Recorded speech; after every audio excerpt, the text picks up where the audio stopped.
Saturday, March 22, 2025. Saturday of the second week of Lent. First reading, a reading from the book of the prophet Micah. Shepherd your people with your staff, the flock of your inheritance, that dwells apart in a woodland, in the midst of Carmel. Let them feed in Bashan and Gilead, as in the days of old, as in the days when you came from the land of Egypt. Show us wonderful signs. Who is there like you, the God who removes guilt and pardons sin for the remnant of his inheritance, who does not persist in anger forever, but delights rather in clemency, and will again have compassion on us, treading underfoot our guilt?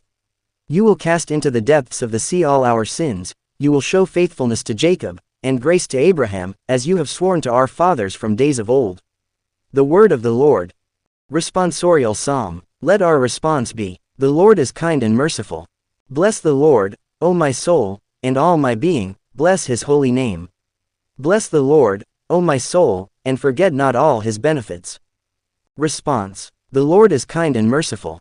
He pardons all your iniquities, he heals all your ills. He redeems your life from destruction, he crowns you with kindness and compassion.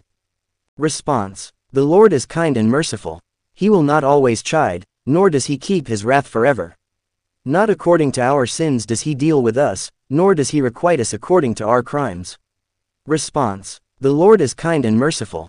For as the heavens are high above the earth, so surpassing is his kindness toward those who fear him. As far as the east is from the west, so far has he put our transgressions from us. Response. The Lord is kind and merciful. Gospel reading. A reading from the Holy Gospel according to St. Luke. Tax collectors and sinners were all drawing near to listen to Jesus, but the Pharisees and scribes began to complain, saying, "This man welcomes sinners and eats with them." So to them Jesus addressed this parable. A man had 2 sons, and the younger son said to his father, "Father, give me the share of your estate that should come to me." So the father divided the property between them. After a few days, the younger son collected all his belongings and set off to a distant country where he squandered his inheritance on a life of dissipation. When he had freely spent everything, a severe famine struck that country, and he found himself in dire need. So he hired himself out to one of the local citizens who sent him to his farm to tend the swine.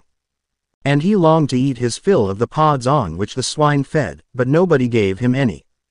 Coming to his senses he thought, "How many of my father's hired workers have more than enough food to eat, but here am I, dying from hunger.